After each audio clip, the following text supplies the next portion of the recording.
It's always a joy to be able to see you here. I wish we had the rest of the congregation filled. And if God wills, then we can do it. Put it in His hands. Last Sunday morning, I preached a sermon about being negative, about my being negative, about the year that was to come. Fortunately, I ran out of the ink that I did not have all the sermons printed, so if you want one that will be printed, I can run one off and give it to you. But little did I know that at the time there was a church in Texas that was having a problem with somebody shooting them. And which would have only accentuated what I was trying to emphasize last Sunday morning. Fortunately, there were some people in that congregation that had guns for the protection of the people in the congregation. And before the guy could do much more damage, he was brought to his maker. I think you all know what I mean. I want to share something with you before I even start my sermon. And I have told Steve that I'm thinking about doing this. But it used to be that when I heard of somebody carrying a gun to church, I became very ill at ease with it. What a place to have to carry a gun. But over the past 5-10 years, I want you to think of how many churches have been attacked. How often Christian influence is being destroyed. And when you speak of people's hate crimes, I think Christian people are being the object of many, many hate crimes in our world today. I have changed my mind. I know there's some of our churches that have people in their congregation that carry guns for the protection of the people. I don't know for sure, but I think there's even one church of our churches that the preacher has a gun in his pocket as he is preaching a sermon. The only thing that I would say about that oftentimes I've thought about carrying a gun and pointing somebody and saying, no, you come forward or else.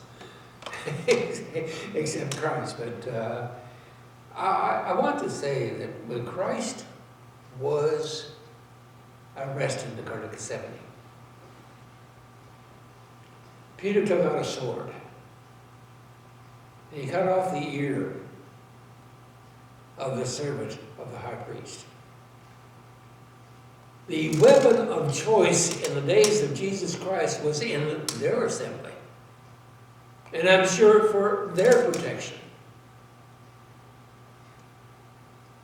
And I have changed my opinion on that for a long time ago to what it is now. And the second thing that I think we ought to consider, and I don't want to get involved with politics, that I thoroughly endorse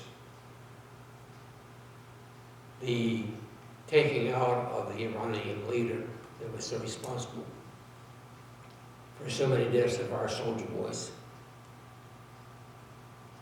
I think by that particular action, many more lives of Americans were spared. Now that's my opinion.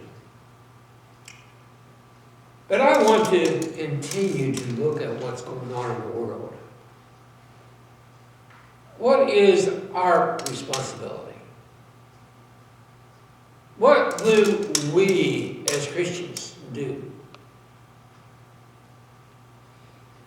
What is the thing that is so necessary?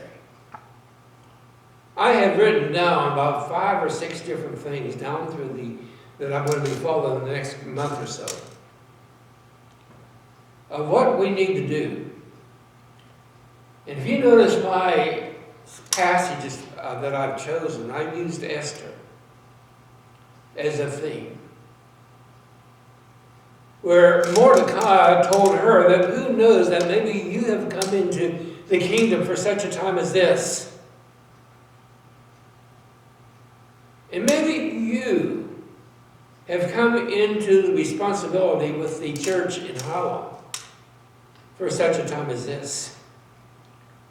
That through you and your influence, you could be the resounding result of great victories for the church. But just for a moment, look at some of the things that we were talking about.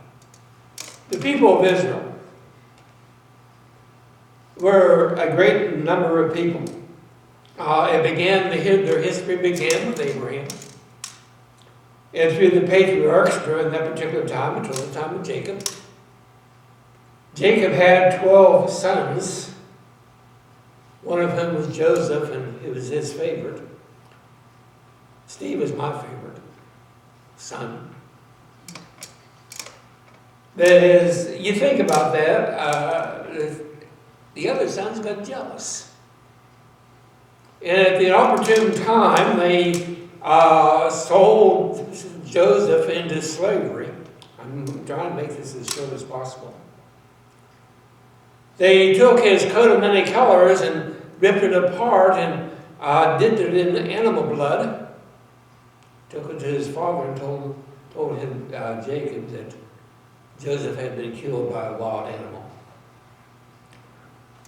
Joseph was sold into Egypt as far as a slave into Potiphar's house. And eventually ended up in prison through false accusations. While in prison, he interpreted the dreams of some of Pharaoh's cabinet. And eventually led him into interpreting Pharaoh's dreams about a great famine that was to come. Through all of this, Joseph rose to be the second in command over the great nation of Egypt, which was in all glory at that particular time. Now that's a very, very brief summary of things. There is a question about how many years the children of Israel stayed in the land of Egypt. Some say 40 years, 400 years, others say 430 years. And it depends on where you begin to count.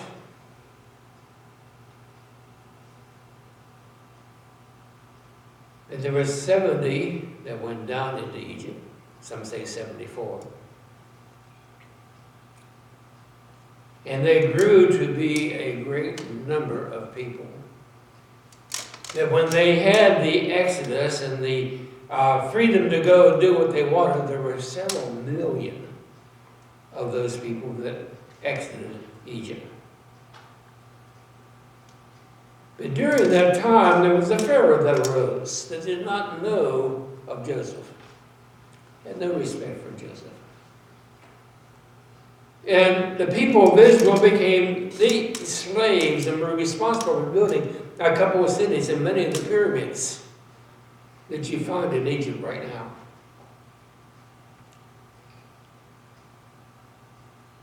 And the children of Israel still prospered. And one Pharaoh, probably Ramses,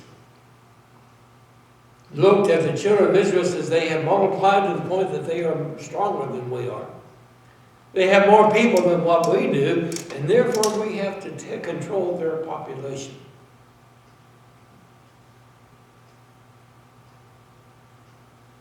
And he ordered the firstborn male of each family of the Israelites to be killed. And then they put a little postscript there, his form of abortion. They didn't know enough of medical at that time to be able to destroy the pregnancy, so they waited until the child was born before they destroyed the child. Moses was born, the firstborn. Moses' mother refused to go along with killing her own child. and for his protection made a basket and hid that basket among the bulrushes of the Nile River, in which the Egyptian daughter, the daughter of the Pharaoh, came down and found the baby and adopted that baby as her own. Let me point out something here. Moses happened to be the only other person in the Bible that was raised as the son of a virgin other than Jesus Christ. You think of that just for a moment. That Pharaoh's daughter happened to be a virgin, not married at the time, according to what the Hebrew language and what current history, archaeology will tell us. So he was being raised as the son of a virgin, which made him one of the things that qualify him as a type of Christ, along as being a deliverer. The life of Moses can be divided into 3 periods of 40 years each. The first 40 years being his education, and the education that he needed to be a leader of a people, because he was considered to be the firstborn of Pharaoh's daughter. The second 40 years, after he saw an Egyptian kill beat one of the Israelites, he killed the Egyptian and ran into the wilderness and became the husband of one of the wives of Jethro's. And he took care of his father's sheep. It taught him everything he needed to know about the wilderness. So his preparation to be the leader of the people for the last 40 years of his life was very complete. He knew how to lead. He knew how to survive in the wilderness. It was while he was tending his father-in-law's sheep that he saw a phenomenon. He saw a bush that was burning, and the bush was not being consumed. Well, if that bush was burning, it should be being consumed, but it was not being consumed. So, out of curiosity, he walked up to that bush. And as he approached it, God spoke to him through the burning bush and told him to take off his shoes, because the ground he was standing on became holy ground. I have to share this with you.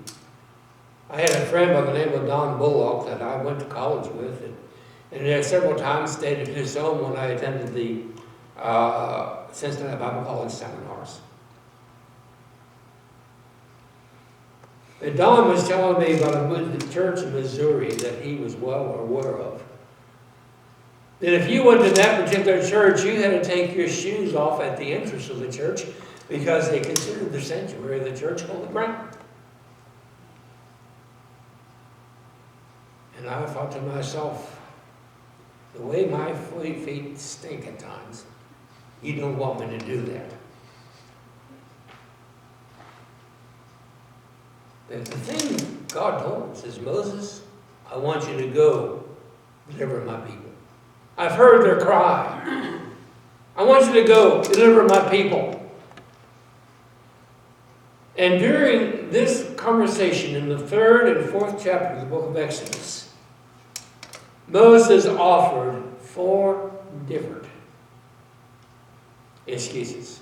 Now, for the sake of time, let's just briefly mention those excuses. You can read them. I had them in my notes. Number 1, who me? Who me? Mary Alice, my daughter, was very good. And whenever we asked her to do something, she would look up at us with those innocent eyes of hers and say, who, me? And I'm afraid that oftentimes she got by with my wife. Steve never did. Steve never did. He was the neglected one. And God says, yes, you. I have chosen you. Then Moses said, the children of Israel, who would I tell the children of Israel that when I go to them and tell them that I am to be the deliverer. The second excuse. And God answered and said, you tell them that I am simply because I am the I am. I'm everything. I'm all power. I'm all wisdom. I'm everything. And that you are my spokesman. The third excuse that he gave was the idea that they will not hearken unto me. First, the children of Israel will not hearken, and the second, Pharaoh will not hearken. And that is when God told Moses to cast down his rod on the ground and it became a serpent. And a very interesting passage in Scripture says, you pick up that serpent by the tail. And when he picked it up by the tail, the rod went back to being serpent. I heard something a long, long time ago that it was hard for me to believe. I talked to a fellow that served in the army, I was stationed in Egypt, and he told me it was true. So I'm relying on other people on this, that the children in Israel, at Cairo especially, used to play with a certain type of adder, poisonous snake. And that poisonous snake, right in the back of its head, had nerve glands that if you were able to pick that up with a nerve gland, that snake became stiff, and they could use it as a cane. You picked it up any other way, you would get bit, probably die of the poison venom. In order to be able to pick up that snake and not get bit, you picked it up by the head and press those glands. This is why God told Moses to pick it up by the tail. Interesting. Interesting. And the last excuse that Moses gave was very simple. I'm not a spokesman. I cannot speak. I'm of faltering lips. Now, I don't know whether Moses stuttered or what kind of impediment that he had.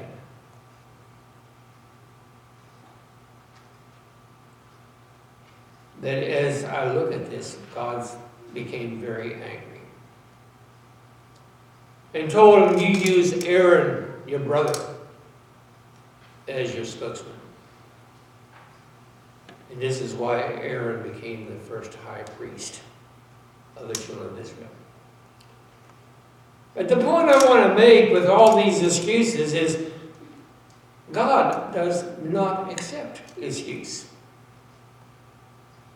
All we can offer, all the excuses we want to offer. Probably, oftentimes, it's somebody else's problem. My ex-son-in-law blames everybody else for his problems.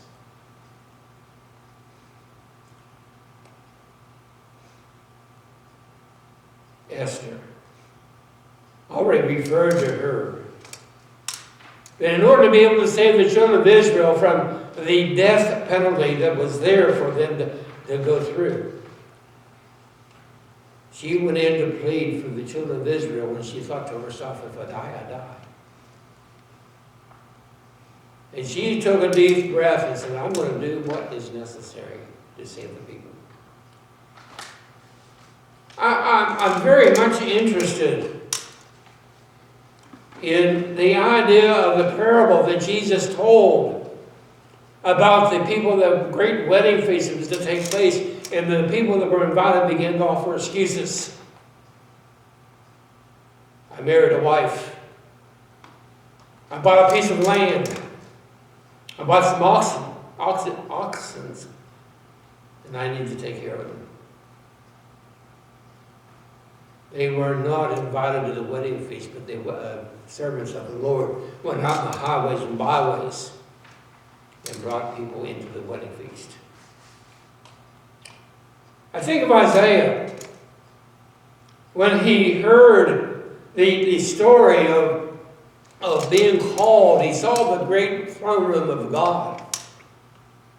He saw the cherubims and the seraphims flying back and forth and giving praise to God. What a vision he had.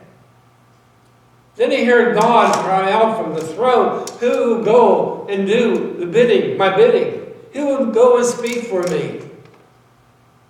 And Isaiah cried out, "Here am I, send me." Oftentimes when I was growing up, and oftentimes when I was in college and in my first years of my ministries, I would stop there. But if you read on the rest of the 6th chapter of the book of Isaiah, Isaiah asked God in that vision, "How long do you want me to preach?"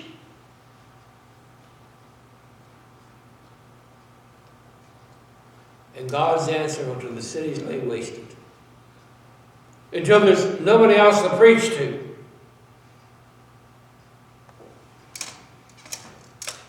I take that seriously. Somebody told me a long time ago that I needed to retire and enjoy my final years. My enjoyment comes from preaching. I enjoy preaching. And we need to realize that God does not accept excuses. If God is for us, who can be against us? Greater is the power behind us than the problem before us. And we need, as Christian people, to give ourselves totally in our faith to God and let God work through us. That we can bring souls to Jesus Christ, not for our glory, but for His. We need to give ourselves completely in submission to the will of God.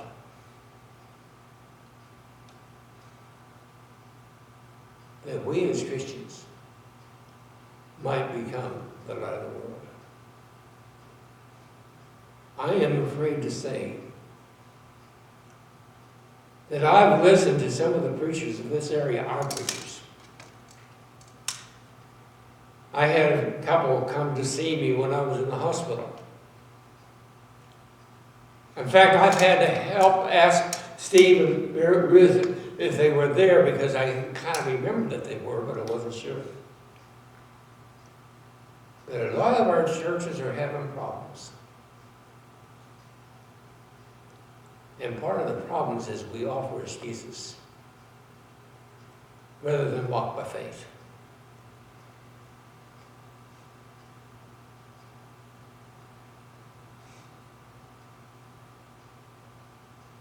There's a song that I cannot find anywhere except on the computer.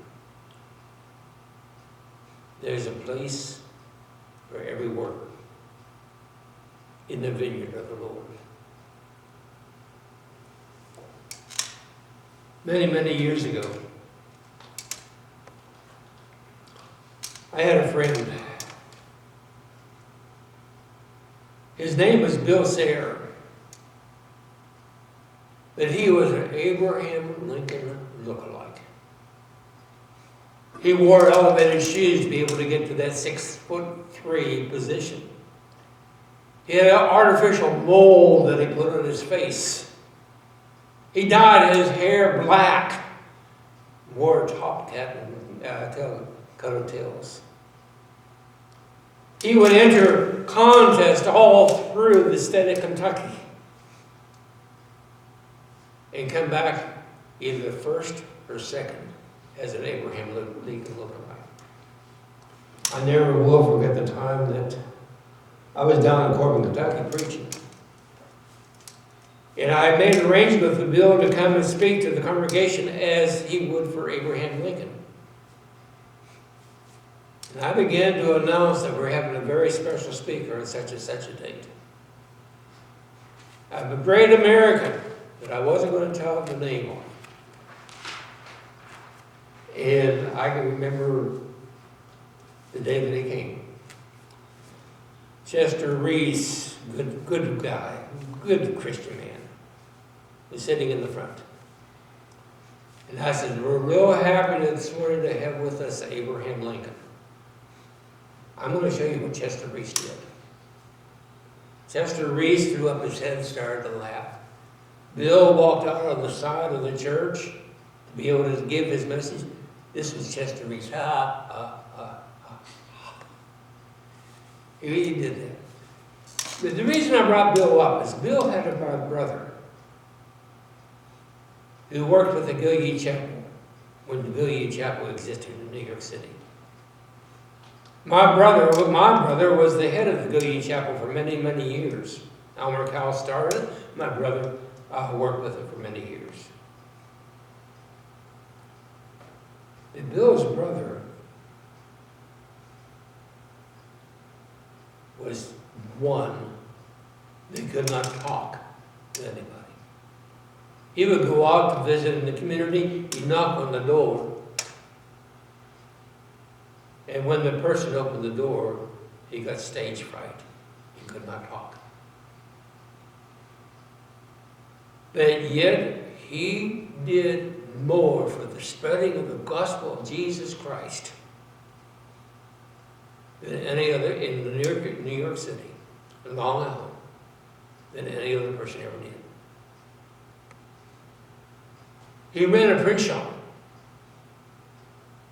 He ran off all the literature that was used by people who called in the homes. He ran off the literature that went out to the area churches asking for support. And he did the best he could. He found his niche. He found his place of service. Years ago, we had a situation happen in one of the churches I was serving where a fellow got hurt on a job, and because of workman's compensation being so hard at that particular time, there was a question whether he was hurt doing the job or hurt doing just goofing off. So workman's compensation was not helping the family. The church did. I remember when this fellow came back to church when he was able to. He stood up in front of the church. And I was just entering the ministry. That was my first ministry. He stood up in front of the church and said, I cannot speak, I cannot sing, but I can say thank you. And he thanked the church for what they were doing. I had made no connection in my sermon that particular day, and I had it in my notes. If you can't sing, learn how. If you can't preach, learn how. And after the service is over, some of the elders came to me and told me, you know what you did? They pointed out what I did, and I thought, uh-oh. So that Monday morning, I got up and went down to their home, welcomed into their home, and this fellow told me, he says, I can't sing, but I'm going to learn how. I can't preach, but I'm going to do my best. Several years later, after I left that church, I went to another congregation. I went back to visit. Who was the Sunday school superintendent? Who was a leader of the choir? This gentleman. He gave his life to the Lord. And God used him in a mighty way. Today, that church is one of the mega churches of northeastern Ohio. Having campuses all over the place. And on a given Sunday morning, through their influence, there'll be several thousand people in the worship service. We can do it. We can do it. Because greater is He that's in us than he that's in the world. We're going to be singing our song of invitation. Hymn number, Just As I Am, one verse. I challenge you as Christian people, to give yourself to the Lord, totally, completely. And let God use us, all of us, in the building of His kingdom in Holland. Shall we stand?